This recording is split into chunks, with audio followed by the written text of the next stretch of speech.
मेरी संस्कृति में जब दो व्यक्ति पहली बार आपस में मिलते हैं तो सबसे पहले वे अपना नाम बताते हैं, परंतु बहुत जल्द ही आमतौर पर वे यह सवाल पूछते हैं, आप क्या करते हैं? बहुत से अर्थों में इस अध्याय में हम भविष्यवक्ताओं के बारे में यही पूछने जा रहे हैं। हम पूछना चाहते हैं, पुराने नियम के भविष्यवक्ता किस प्रकार का कार्य करते थे? हमने इस अध्याय का शीर्षक एक भविष्यवक्ता का कार्य रखा है। जब हम एक भविष्यवक्ता के कार्य का अनुसंधान करते हैं तो हम 3 बातों को देखेंगे। पहला, भविष्यवक्ताओं के कार्य के नाम। दूसरा, कार्य में परिवर्तन, भविष्यवाणी में हुए परिवर्तन। और फिर अंततः भविष्यवक्ताओं के कार्य की अपेक्षाएं। परमेश्वर अपने भविष्यवक्ताओं से क्या करने की अपेक्षा रखता था?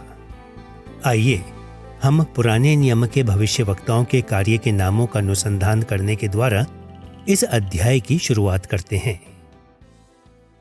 दैनिक जीवन में हम लोगों को बहुत से नामों से बुलाते हैं। वास्तव में हम एक ही व्यक्ति को अलग अलग बहुत से नामों से बुला सकते हैं। उदाहरण के लिए हम किसी व्यक्ति को एक पासबान, एक खिलाड़ी, एक संगीतकार कह सकते हैं। क्यों? क्योंकि लोग जीवन में हर प्रकार के कार्य करते हैं। पुराने नियम के भविष्यवक्ताओं के बारे में भी यही बात सच है। उन्हें बहुत से अलग अलग नाम दिए गए हैं।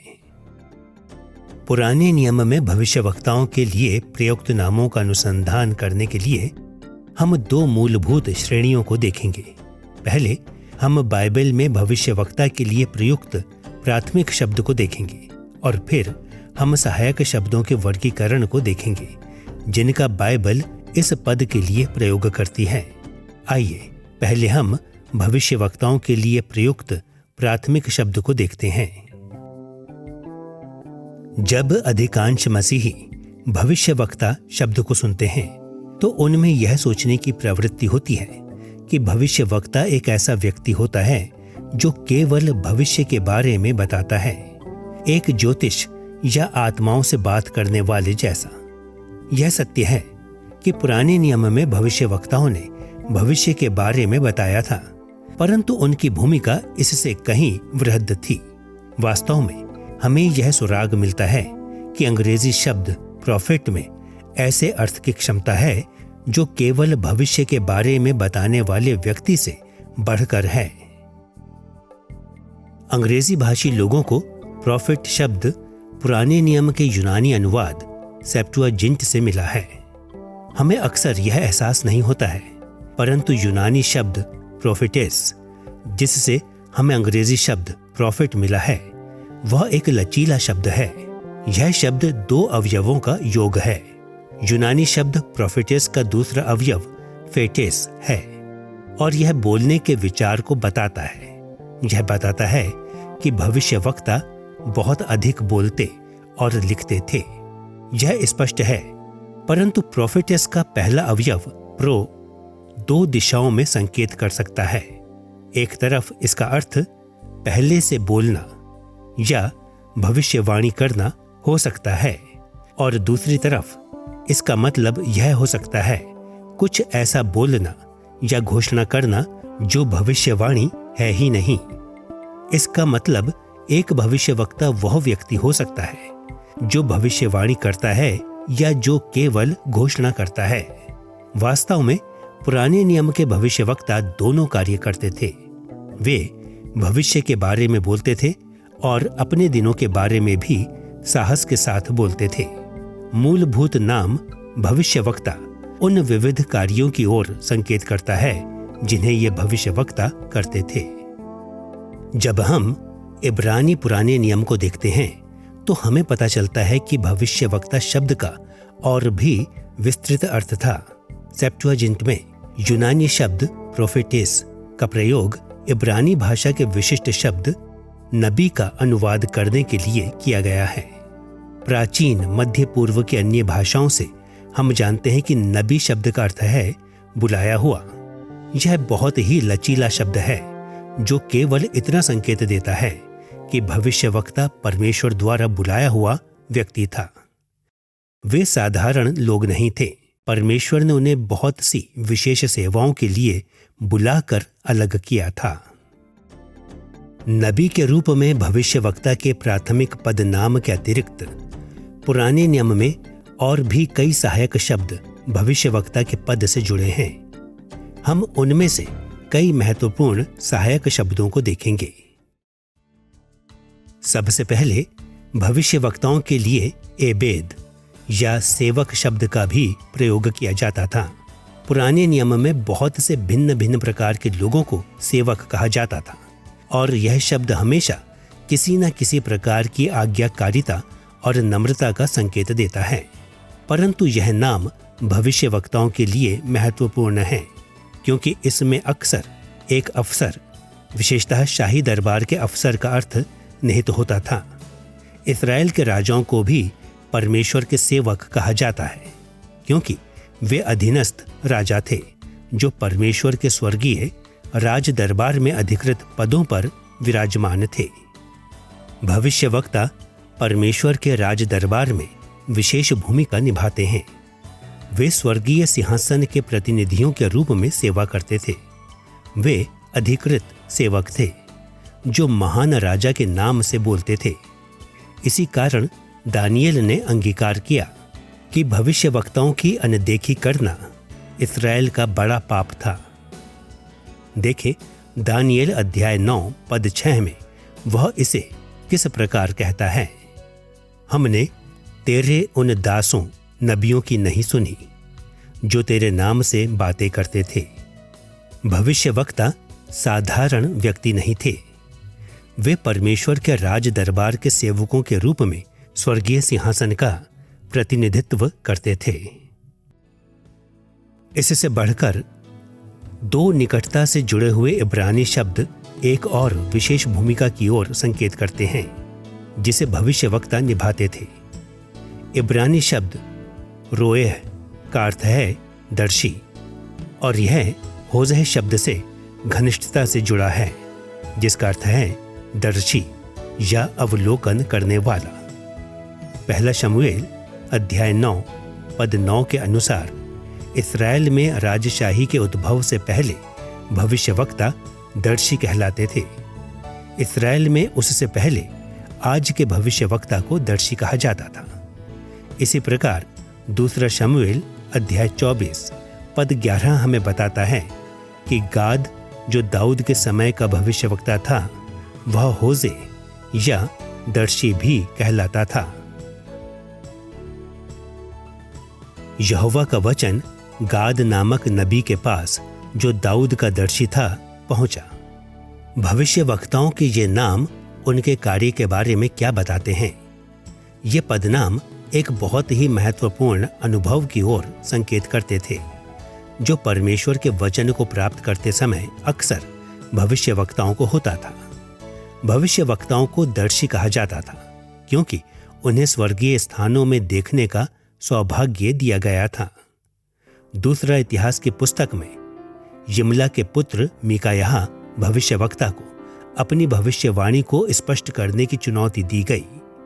जवाब में मीकायाह ने स्वर्ग के एक दर्शन का वर्णन किया जिसे उसने प्राप्त किया था। दूसरा इतिहास अध्याय 18 पद 18 और 19 में हम भविष्यवक्ता द्वारा उसके वर्णन को देखते हैं जो उसने स्वर्ग में देखा था। मुझे सिंहासन पर विराजमान यहोवा और उसके दाहिने बाएं खड़ी हुई स्वर्ग की सारी सेना दिखाई पड़ी। तब यहोवा ने पूछा, इस्राएल के राजा अहाब को कौन ऐसा बहकाएगा कि वह गिलाद के रामोत पर चढ़ाई करे? किसी ने यह सुझाव दिया और किसी ने कुछ और। यह एक असाधारण परिच्छेद है जो दिखाता है कि भविष्यवक्ता दर्शी क्यों कहलाते थे। वे स्वर्गीय क्षेत्रों में देखते थे, वे परमेश्वर की बात को सुनते थे, वे कार्यों को होते हुए देखते थे, वे स्वर्गीय स्थानों में परमेश्वर से बातचीत करते थे।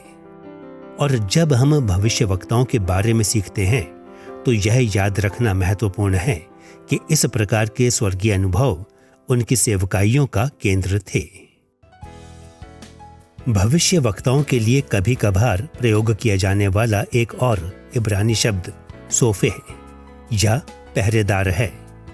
यह रूपक भविष्यवक्ताओं की तुलना प्राचीन इस्राएल के सामान्य पहरेदार की सेवा से करता था। प्राचीन संसार के नगरों में पहरेदार होते थे जो अपेक्षित और अनपेक्षित आगंतुकों के लिए क्षितिज का निरीक्षण किया करते थे। भविष्यवक्ता भी शत्रुओं पर नजर रखने और आशीष या दंड के लिए परमेश्वर के आगमन पर नजर रखने के द्वारा यही किया करते थे।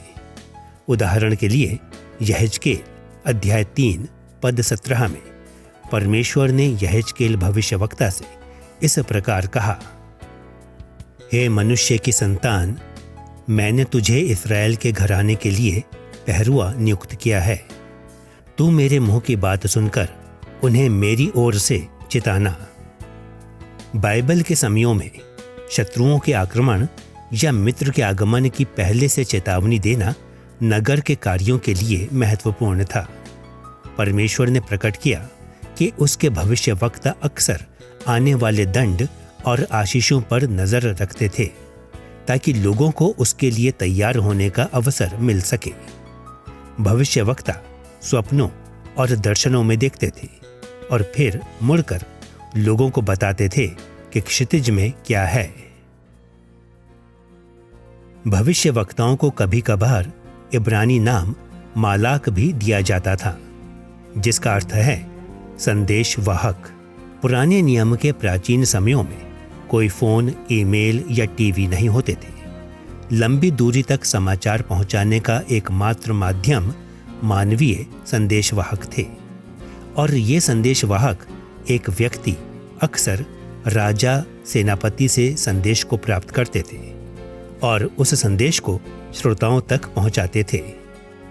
बहुत बार संदेशवाहकों का प्रयोग तब किया जाता था जब समाचार पहुंचाना अनिवार्य होता था। पुराना नियम भविष्यवक्ताओं को यह नाम इसलिए देता है क्योंकि वे परमेश्वर से संदेश को प्राप्त करते थे और उस अनिवार्य संदेश को परमेश्वर के लोगों तक पहुंचाते थे।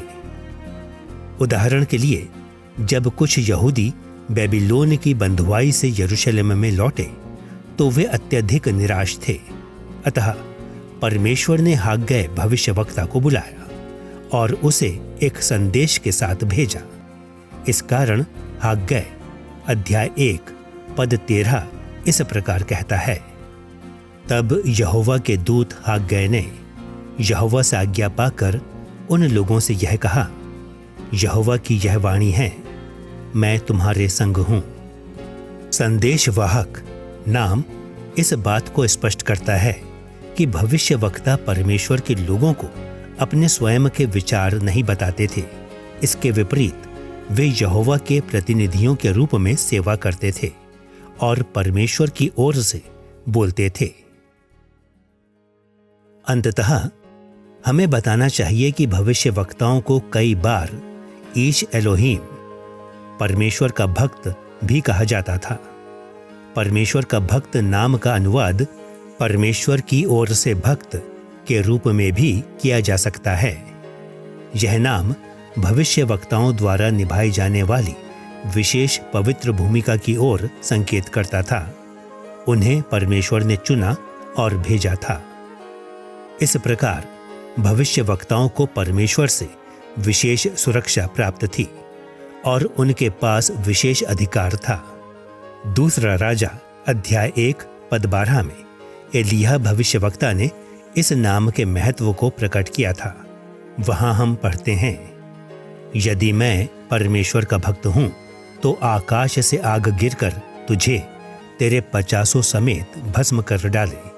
तब आकाश से परमेश्वर की आग उतरी और उसे उसके 50 समेत भस्म कर दिया। एलिय्याह के दैवीय अधिकार का प्रदर्शन उन लोगों के विरुद्ध आग के चमत्कारिक प्रकटीकरण से किया गया है जिन्होंने भविष्यवक्ता का विरोध किया था। एलिय्याह कोई साधारण व्यक्ति नहीं था, वह परमेश्वर की ओर से भेजा गया था। परमेश्वर उसके पक्ष में था। हम देख चुके हैं कि पुराने नियम के भविष्यवक्ताओं के बहुत से नाम और शीर्षक थे। हमारे सर्वेक्षण ने पुराने नियम में प्रयुक्त विविध शीर्षकों में से केवल मुट्ठी भर शीर्षकों को छुआ है, परंतु एक बात को हम स्पष्ट रूप से देख सकते हैं। भविष्यवक्ता अधिकांश लोगों की सोच से कहीं बढ़कर थे। वे कोई तांत्रिक या ज्योतिष नहीं थे। उनके विविध प्रकार के नाम थे, क्योंकि उनकी सेवाएं भी विविध प्रकार की थीं। और यदि हम पुराने नियम की भविष्यवाणी को समझना चाहते हैं तो हमें भविष्यवाणी के बारे में अपने विचार को विस्तृत करना होगा। अब तक हम पुराने नियम के भविष्यवक्ताओं के विविध पदनामों को देख रहे थे। अब हमें हमारे दूसरे शीर्षक की ओर मुड़ना चाहिए। भविष्यवक्ता के कार्य में क्या परिवर्तन हुआ? मैंने अपने जीवन में बहुत से काम किए हैं और उनमें से प्रत्येक के बारे में एक बात सच थी, वे सब बदल गए हैं। कुछ समय तक मैं कार्य करता हूं और फिर मुझे पता चलता कि कार्य अब पहले से भिन्न है। पुराने नियम के भविष्यवक्ताओं का सच भी कुछ ऐसा ही है। उनके पास एक कार्य था, परंतु बाइबल के इतिहास के विकसित होने के साथ उनके कार्यों में परिवर्तन होता गया। पुराने नियम के भविष्यवक्ताओं के कार्यों में हुए परिवर्तन को समझने के लिए भविष्यवाणी को 4 ऐतिहासिक अवस्थाओं में विभाजित करना सहायक है। राजशाही से पूर्व की अवधि, इस्राएल में राजाओं से पहले का समय, राजशाही की अवधि, निर्वासन की अवधि, बंधुआई का समय और निर्वासन के बाद की अवधि, जब इस्राएली निर्वासन से वापस लौटे। आइए पहले हम राजशाही से पूर्व की अवधि के दौरान भविष्यवक्ताओं को देखते हैं। जब हम इस्राएल में किसी भी राजा से पहले के समय का अनुसंधान करते हैं तो भविष्यवाणी की कई विशेषताओं को आसानी से देखा जा सकता है। पहली, उस समय के दौरान तुलनात्मक रूप से बहुत कम भविष्यवक्ता थे। उत्पत्ति से न्यायियों तक की पुस्तकों में नबी बहुत बार नहीं आता है। इन पुस्तकों में यह 20 से भी कम बार आया है और उनमें से कुछ भविष्य में आने वाले भविष्यवक्ताओं के संबंध में है। राजाओं से पहले के आरंभिक समयों के दौरान भविष्यवक्ता बहुत कम थे। इसके अतिरिक्त राजशाही से पूर्व की अवधि के दौरान भविष्यवक्ता तुलनात्मक रूप से अनौपचारिक सेवाओं की विविधता को प्रदर्शित करते थे। उनका अधिकांश कार्य अल्पकालिक प्रतीत होता है, जो विशेष परिस्थितियों और विशेष समयों के लिए था। राजशाही से पूर्व की अवधि में नबी शब्द का प्रयोग विविध प्रकार के कार्य करने वाले विविध प्रकार के लोगों के लिए किया गया है। इस्राएल में राजाओं के समय से पूर्व के धर्मशास्त्रीय इतिहास की आरंभिक अवधि को पीछे छोड़ते हुए हम पुराने नियम की भविष्यवाणी में एक नाटकीय परिवर्तन की ओर आते हैं। राजशाही का समय भविष्यवक्ताओं की भूमिका में परिवर्तनों सहित इस्राएल राष्ट्र में बहुत से परिवर्तन लेकर आया। राजशाही से पूर्व के समय के विपरीत इस समय के दौरान बड़ी संख्या में भविष्यवक्ता नजर आते हैं। शमूएल, राजाओं और इतिहास की पुस्तकों में हम बार बार किसी एक या दूसरे भविष्यवक्ता के बारे में पढ़ते हैं। वास्तव में बाइबल में इस अवधि के दौरान किसी भी अन्य समय से अधिक भविष्यवक्ता हैं। राजशाही के समयों के दौरान भविष्यवक्ताओं की संख्या में वृद्धि के साथ भविष्यवाणी भी अधिक औपचारिक हो गई। राजशाही के उद्भव के साथ परमेश्वर ने भविष्यवक्ताओं को राजाओं के कार्यों पर नजर रखने और यह सुनिश्चित करने का काम सौंप दिया कि वे मूसा की व्यवस्था का पालन करते थे। यद्यपि परमेश्वर चाहता था कि इस्राएल में एक मानवीय राजा हो, परंतु वह यह भी जानता था कि गिरे हुए मानवीय राजा राष्ट्र के लिए गंभीर खतरा उत्पन्न करेंगे। मनुष्य यह नहीं जानते हैं कि बहुत अधिक ताकत को कैसे संभाला जाए। वे आमतौर पर भ्रष्ट हो जाते हैं और अपने अधीनस्थ लोगों के साथ दुर्व्यवहार करते हैं। इस्राएल के इतिहास के मामले में राजाओं का भ्रष्ट होना बहुत खतरनाक था, क्योंकि उनके कार्यों के कारण अक्सर पूरे देश पर परमेश्वर का दंड आता था। इस कारण मूसा ने राजाओं की ताकत पर कुछ सीमाएं लगाई थीं। व्यवस्था विवरण अध्याय 17 पद 14 से 20 में मूसा इस्राएल में राजाओं के लिए कुछ सीमाओं को निर्धारित करता है। इस्राएल में केवल वही राजा होना चाहिए जिसे यहोवा चुनता है। राजा तुम्हारे भाइयों में से होना चाहिए। दूसरे शब्दों में, एक इस्राएली होना चाहिए। राजा को अपने लिए बहुत अधिक संख्या में घोड़े नहीं रखने चाहिए। उसे लौटकर मिस्र में नहीं जाना चाहिए। राजा की बहुत सी पत्नियां नहीं होनी चाहिए। और इससे संभवतः मूसा का मतलब विदेशी पत्नियों से था। उसे बहुत अधिक मात्रा में चांदी और सोना एकत्रित नहीं करना चाहिए। राजा के पास मूसा की व्यवस्था की एक प्रति होनी चाहिए और राजा को अपने जीवन भर व्यवस्था को पढ़ना चाहिए। उसे सावधानी से मूसा की व्यवस्था के सारे वचनों का पालन करना चाहिए और वह अपने आप को अपने भाइयों से श्रेष्ठ ना माने। निसंदेह इस्राएल के राजाओं के इतिहास को पढ़ते ही हमें पता चल जाता है कि उन्होंने मूसा द्वारा निर्धारित की गई सीमाओं का पालन नहीं किया और इसलिए परमेश्वर ने राजाओं और उनके पीछे चलने वाले लोगों की अनाज्ञाकारिता के विरुद्ध गवाही देने के लिए भविष्यवक्ताओं को भेजा। राजाओं की ताकत पर लगाम लगाने के लिए भविष्यवक्ताओं के पास एक औपचारिक पद था। हम भविष्यवक्ताओं और राजाओं के इस घनिष्ठ संबंध को बाइबल के बहुत से पृष्ठों पर देख सकते हैं। नातान भविष्यवक्ता दाऊद के सामने खड़ा हुआ। ओबेद ने आहाज से भविष्यवाणी की। एलिय्याह ने आहाब की आलोचना की। अब यह कहना जरूरी नहीं है कि हर एक भविष्यवक्ता अधिकृत रूप से शाही दरबार में सेवा नहीं करता था। बहुत से सच्चे भविष्यवक्ताओं को उनके समय के राजाओं द्वारा अस्वीकृत कर दिया गया था। परंतु चाहे दरबार में हो या नगरों की सड़कों पर, राजशाही की अवधि के भविष्यवक्ताओं ने राजाओं और अन्य अधिकारियों को परमेश्वर की व्यवस्था के प्रति जवाबदेह बनाए रखा। वे इस समय राजाओं और अधिकारियों द्वारा परमेश्वर की व्यवस्था के उल्लंघन का संकेत देकर परमेश्वर की सेवा करते थे। अतः राजशाही के दौरान हम भविष्यवक्ताओं की संख्या में वृद्धि को देखते हैं और साथ ही हम देखते हैं कि राज दरबार में रहकर यहोवा की सेवा करने के द्वारा भविष्यवक्ताओं का कार्य अधिक औपचारिक हो जाता है। अब जबकि हम राजशाही के पूर्व से राजशाही के समय तक भविष्यवाणी में हुए विकास को देख चुके हैं, तो हमें अपना ध्यान निर्वासन की अवधि की ओर लाना चाहिए। निर्वासन के दौरान भविष्यवाणी का क्या हुआ?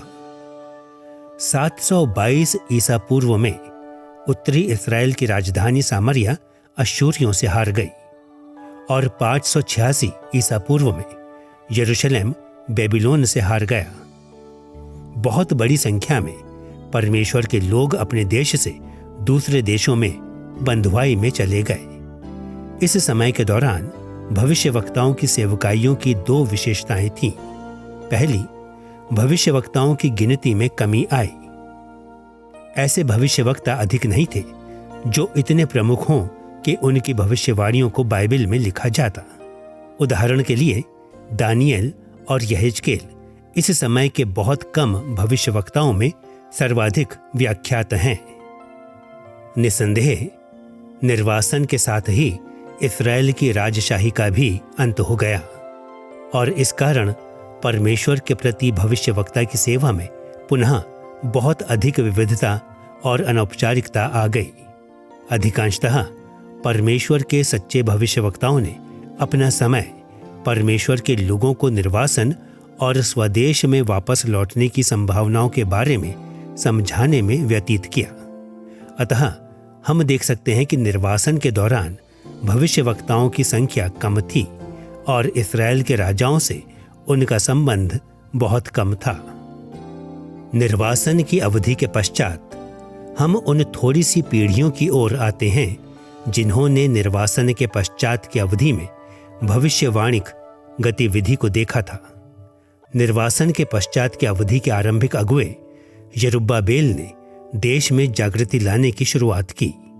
राजशाही की पुनः स्थापना की संभावना उठी। इसके परिणाम स्वरूप भविष्यवाणी में दो बातें हुई। भविष्यवक्ताओं की गिनती तुलनात्मक रूप से कम रही, परंतु भविष्यवक्ताओं के बीच कुछ महत्वपूर्ण गतिविधि हुई। हाग्गै, जकरिया और मलाकी इस अवधि के महत्वपूर्ण भविष्यवक्ता हैं जिन्हें हम जानते हैं। भविष्यवक्ता पुनः एक अधिक औपचारिक भूमिका की ओर लौटने लगे। यरुब्बाबेल यहूदा का राज्यपाल बना और उसे आगामी राजा के रूप में देखा जाने लगा। इसके परिणाम स्वरूप हाग्गै और जकरिया ने इस्राएली अधिकारियों को मंदिर का पुनर्निर्माण करने के लिए प्रोत्साहित किया। मलाकी ने निरंतर परमेश्वर के विरुद्ध विद्रोह करने के कारण पुनः स्थापित समुदाय के अधिकारियों और लोगों को झिड़का। निर्वासन के पश्चात की संपूर्ण अवधि के दौरान भविष्यवक्ताओं ने अगुओं और सामान्य लोगों पर नजर रखी और उन्हें परमेश्वर के प्रति विश्वास योग्य बने रहने के लिए प्रोत्साहित किया। अतः राजशाही के उत्थान और पतन के साथ भविष्यवाणी की प्रमुखता और औपचारिकता में भी कमी या वृद्धि होती रही। जब हम किसी विशेष भविष्यवक्ता के वचनों को देखते हैं तो हमें सर्वदा यह ध्यान रखना चाहिए कि हम राजशाही से पूर्व की अवधि में हैं, राजशाही की अवधि में, निर्वासन की अवधि में या निर्वासन के बाद की अवधि में। भविष्यवक्ताओं के कार्य में हुए ये परिवर्तन उनके वचनों को समझने में हमारी सहायता करते हैं। अब तक हमने भविष्यवक्ताओं को दिए गए विभिन्न नामों और इस्राएल के इतिहास में भविष्यवाणी के विकास के तरीकों को देखा। इस समय हम एक भविष्यवक्ता के कार्य की अपेक्षाओं पर एक नजर डालेंगे। परमेश्वर भविष्यवक्ताओं से क्या अपेक्षा रखता था? इस बिंदु पर अनुसंधान करने के लिए हम दो विषयों को देखेंगे। पहला, अपेक्षाओं के लोकप्रिय नमूने जिन्हें बाइबल के बहुत से व्याख्याकार भविष्यवक्ताओं पर लागू करते हैं, और दूसरा, वाचा का नमूना जिसे बाइबल स्वयं भविष्यवक्ता के कार्य की अपेक्षा के प्रमाप के रूप में पेश करती है। आइए पहले हम उन वर्गीकृत नमूनों को देखते हैं जिनका प्रयोग यह वर्णन करने के लिए किया जाता रहा है कि परमेश्वर भविष्यवक्ताओं से क्या अपेक्षा रखता था। व्याख्या के इतिहास के दौरान यहूदियों और मसीहियों ने समान रूप से भविष्यवक्ताओं की भूमिकाओं को विविध तरीकों से समझा है। इनमें से कुछ नमूने सत्य के आयामों को स्पर्श करते हैं, लेकिन फिर भी वे इस बात का एक पूर्ण नमूना उपलब्ध करवाने में असफल हो जाते हैं कि परमेश्वर अपने भविष्यवक्ताओं से क्या चाहता था। बहुत से व्याख्याकारों ने पुराने नियम के भविष्यवक्ताओं की तुलना दूसरी संस्कृतियों के तांत्रिकों से की है। डेल्फी की दैवीय वाणी या अन्य प्राचीन मध्य पूर्वीय संस्कृतियों के तांत्रिकों के समान भविष्यवक्ताओं को ऐसे व्यक्तियों के रूप में देखा जाता है जो परमेश्वर तक पहुंच रखते हैं और व्यक्तिगत सवालों एवं प्रार्थनाओं के बारे में उसके प्रत्युत्तरों को बताते हैं। अब मुझे लगता है कि हमें यह स्वीकार करना होगा कि बाइबल में भविष्यवक्ता समय समय पर इस प्रकार की भूमिका को निभाते थे, परंतु जैसा हम देखेंगे यह दृष्टिकोण एक ऐसे पूर्ण नमूने के लिए पर्याप्त नहीं है जो बताए कि भविष्यवक्ताओं से क्या करना अपेक्षित था। पुराने नियम में भविष्यवक्ताओं के कार्य के बारे में एक और लोकप्रिय विचार यह है कि वे मूलभूत रूप से भावी कहने वाले या ज्योतिषी थे। जब किसी को यह जानना होता कि आगे क्या होगा तो इसे जानने के लिए वह भविष्यवक्ता के पास जाता था। पुनः इस दृष्टिकोण में कुछ सच्चाई है, क्योंकि भविष्यवक्ता अक्सर भविष्यवाणी किया करते थे कि भविष्य में क्या होने वाला है। परमेश्वर उन्हें अंतर्दृष्टि प्रदान करता था और वे उन्हें उपयुक्त लोगों को बताते थे। फिर भी हमें सावधान रहना चाहिए कि हम भावी कहने को पुराने नियम की भविष्यवाणी का केंद्र ना माने। पुराने नियम के भविष्यवक्ताओं से इससे कहीं अधिक और महत्वपूर्ण अपेक्षाएं थीं।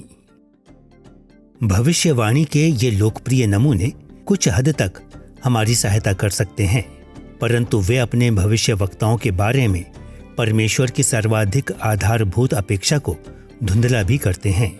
भविष्यवाणी का वर्णन करने के लिए पुराने नियम द्वारा प्रयुक्त सर्वाधिक पूर्ण नमूना वाचा का नमूना है। जब हम भविष्यवाणी के लिए वाचा के नमूने का अनुसंधान आरंभ करते हैं तो हमें याद रखना चाहिए कि सदियों से यहूदी और मसीही लोग वाचा को बाइबल का केंद्रीय विचार मानते रहे हैं, परंतु इन वर्षों के दौरान वाचा के धर्मशास्त्रीय विचार के बारे में हमारी समझ में सुधार हुआ है। अतः पहले हमें वाचा के बारे में अतीत के विचारों को देखने के बाद समकालीन विचारों को देखना चाहिए। वाचा के बारे में अतीत के विचार सफल रहे हैं, परंतु उनमें ऐतिहासिक संदर्भ की बहुत कम जानकारी थी, जिसमें से बाइबल की वाचा का विचार उत्पन्न हुआ था। हाल के समय तक हमें पुराने नियम की वाचाओं के प्राचीन मध्य पूर्वी संदर्भों के बारे में अधिक जानकारी नहीं थी। इसलिए धर्म विज्ञानियों के पास बाइबल में वाचा के बारे में अपने स्वयं के विचारों के आधार पर सोचने के अलावा और कोई विकल्प नहीं था। सामान्यतः वे पुराने नियम की वाचाओं को रोमी कानून या समकालीन कानूनी व्यवस्थाओं के संदर्भ में पढ़ते थे।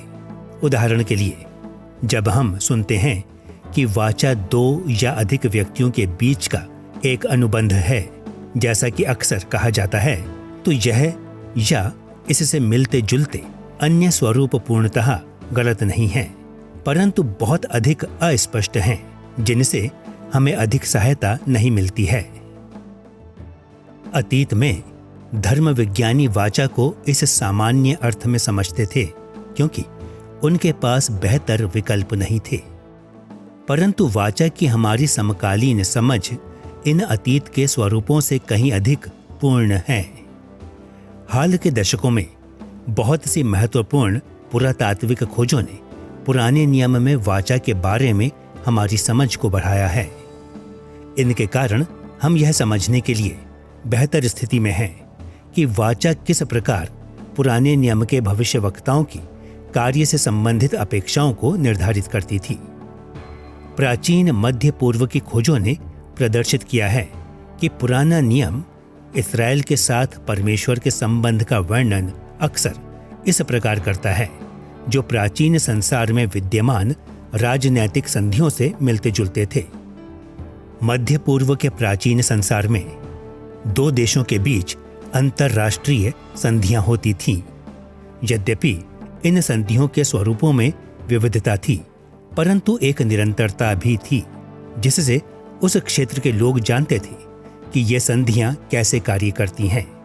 इस कारण परमेश्वर ने इस्राएल से वाचाओं में संबंध में बनाया, जो कई प्रकार से इन प्राचीन मध्य पूर्वी संधियों के समानांतर थीं। बाइबल के समयों में संधियां अक्सर दो समान स्तरों वाले देशों के बीच होती थी और इन संधियों को हम समता संधियां कहते हैं। उदाहरण के लिए, मिस्र और अश्शूर के साम्राज्यों के बीच की संधि इतिहास के किसी समय में दो समान स्तर वालों के बीच की संधि हो सकती है, परंतु अधिकतर प्राचीन संसार में संधि एक बड़े सम्राट और किसी छोटे देश या शहर के छोटे राजा के बीच का अनुबंध होती थी। उदाहरण के लिए, कनानी राजाओं ने कई बार महान मिस्री साम्राज्य से संधि की थी। इस प्रकार की संधियों को सुज़रेन वासल संधियां कहा जाता है। सुज़रेन शब्द का अर्थ है जार या सम्राट, और वासल का अर्थ है उस महान सम्राट के सेवक। सुज़रेन या महान सम्राट संबंध के नियमों को निर्धारित करते थे और सुरक्षा एवं देखभाल उपलब्ध करवाते थे।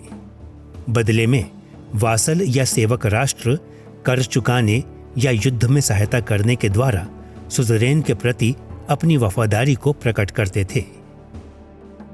इन सुज़रेन वासल संधियों की एक महत्वपूर्ण विशेषता वह विशेष भूमिका थी जो सम्राट अपने प्रतिनिधियों या दूतों को देते थे। सुज़रैन अक्सर अपने प्रतिनिधियों या राजदूतों को भेजते थे जो वासल देशों को उनकी संधि की शर्तों की याद दिलाते थे। ये दूत वाचा की संधि को लागू करने वालों के रूप में कार्य करते थे। वे वासल देशों से संधि की शर्तों का पालन करवाने का प्रयास करते थे, परंतु अक्सर ऐसा नहीं होता था। अब सम्राट अपने सेवक देशों के प्रति अत्यधिक धीरज रखते थे, परंतु अंत में यदि एक वासल देश दूत के वचनों को सुनने से इनकार कर देता तो महान सम्राट अपनी सेना के साथ आकर इन छोटे देशों को पराजित कर देता था। प्राचीन मध्य पूर्व में प्रतिनिधियों का कार्य पुराने नियम के भविष्यवक्ताओं के लिए एक नमूना उपलब्ध करवाता है। भविष्यवक्ता परमेश्वर की वाचा के प्रतिनिधियों या उसकी वाचा को लागू करवाने वालों के रूप में सेवा करते थे। वे अपने संदेश को दैवीय सम्राट के सिंहासन कक्ष से प्राप्त करते थे और दैवीय सम्राट उनके द्वारा अपने सेवक देश से बात करता था। भविष्यवक्ता कभी कभी वाचा का पालन करने के लिए इस्राएल की प्रशंसा करते थे।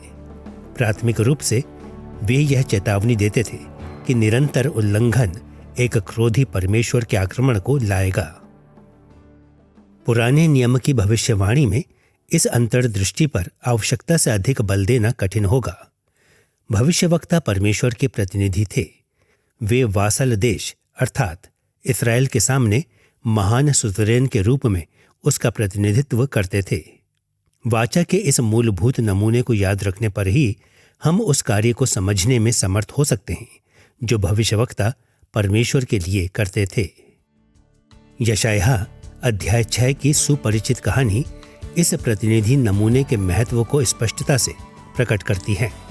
यद्यपि इस अध्याय में वाचा का स्पष्टतः वर्णन नहीं है, परंतु यह विचार यशायाह अध्याय 6 के संपूर्ण प्रस्तुतिकरण का मार्गदर्शन करता है कि भविष्यवक्ता महान राजा की ओर से वाचा को लागू करवाने वाले दूत हैं। पहले 5 वचनों में यशायाह ने एक दर्शन देखा। इस दर्शन में उसने परमेश्वर को अपने स्वर्गीय सिंहासन पर विराजमान देखा। यशायाह अध्याय 6 पद 1 में भविष्यवक्ता ने बताया कि उसने परमेश्वर को बहुत ही ऊंचे सिंहासन पर विराजमान देखा और उसके वस्त्र के घेर से मंदिर भर गया। दर्शन देखने पर पद 5 में यशायाह कहता है, मैंने सेनाओं के यहोवा महाराजा धीराज को अपनी आंखों से देखा है। यह परिच्छेद स्पष्ट करता है कि भविष्यवक्ता अपने परमेश्वर को कैसे समझता था। परमेश्वर अपने लोगों का राजा, सुज़रैन या सम्राट था जो सबसे ऊंचा और सबका प्रभु था। भविष्यवक्ता को इस दैवीय सुज़रैन की उपस्थिति में प्रवेश करने का सौभाग्य प्राप्त था। परंतु हमारे लिए यह पूछना आवश्यक है कि यशायाह को परमेश्वर के सिंहासन कक्ष के तेजोमय दृश्य को देखने का निमंत्रण क्यों मिला था? उसने तुरंत ही पहचान लिया। क्यों? यशायाह ने अपने सुज़रैन के सिंहासन की ओर देखा और अध्याय 6 पद 5 में यह कहा, हाय हाय, मैं नष्ट हुआ क्योंकि मैं अशुद्ध होठ वाला मनुष्य हूं और अशुद्ध होठ वाले मनुष्यों के बीच में रहता हूं। यशायाह को दैवीय सुज़रैन की उपस्थिति में इसलिए बुलवाया गया था क्योंकि वासल देश में गंभीर पाप व्याप्त हो गया था। यही वह सामान्य कारण है जिसके लिए पुराने नियम में भविष्यवक्ताओं को बुलाया जाता था। परमेश्वर के लोग अपनी वाचा के यहोवा के प्रति वफादारी से भटक जाते हैं और इसीलिए वाचा को लागू करवाने के लिए परमेश्वर अपने भविष्यवक्ताओं को बुलाता है। अध्याय 6 पद 6 से 7 में एक साराप यशायाह के पास आता है और जलते हुए अंगारे से उसके होठों को शुद्ध करता है। यह शुद्धिकरण यशायाह के लिए परमेश्वर के वक्ता के रूप में उसकी सेवा करना संभव बनाता है। फिर पद 8 से 13 में यशायाह वाचा को लागू करवाने के अधिकार को प्राप्त करता है। यशायाह अध्याय 6 पद 8 में यहोवा कहता है, मैं किसको भेजूं और हमारी ओर से कौन जाएगा? यहोवा चाहता है कि कोई इस्राएल के लिए उसका दूत बने, और यशायाह इन विख्यात शब्दों में उत्तर देता है, मैं यहाँ हूँ, मुझे भेज। यशायाह एक ऐसे व्यक्ति के रूप में अपनी बुलाहट को स्वीकार करता है जिसे महान सुजरेन की ओर से वासल देश इस्राएल में भेजा गया है। यशायाह की शेष पुस्तक बताती है कि भविष्यवक्ता ने अपने इस कार्य को कैसे किया। उसने राजाओं से और दूसरे अगुवों से तथा लोगों से बात की। उसने वाचा के उल्लंघनों की भर्त्सना की और परमेश्वर के लोगों के लिए वाचा की आशीषों की आशा को प्रस्तुत किया। यहाँ यशायाह अध्याय 6 में दिया गया प्रारूप पुराने नियम की भविष्यवाणी में हर जगह प्रकट होता है। भविष्यवक्ता वे प्रतिनिधि थे जो सिंहासन पर विराजमान महान सुजरेन से संदेशों को प्राप्त करते थे और उन संदेशों को वासल देश इस्राएल तक पहुंचाते थे। इस अध्याय में हमने भविष्यवक्ताओं के कार्य को देखने के द्वारा उनके अनुभव का अनुसंधान किया है। हम उन्हें दिए गए बहुत से पदनामों को भी देख चुके हैं और हमने यह भी देखा कि इस्राएल के इतिहास के दौरान भविष्यवक्ता के पद में कैसे विकास और परिवर्तन हुआ। अंततः हमने उन मूलभूत अपेक्षाओं को देखा जो एक भविष्यवक्ता के कार्य का नियमन करती थीं। पुराने नियम के भविष्यवक्ताओं के बारे में अत्यधिक असमंजस है और हम इस असमंजस से बच सकते हैं यदि हम केवल उनके कार्य के नामों, उनमें हुए परिवर्तनों और भविष्यवक्ताओं के बारे में परमेश्वर की इस अपेक्षा को याद रखें कि वे उसकी वाचाओं का प्रतिनिधित्व करेंगे। यदि हम भविष्यवक्ताओं के बारे में इन बातों को याद रखते हैं तो हम उनके वचन को आज हमारे संसार में लागू करने में समर्थ हो जाएंगे।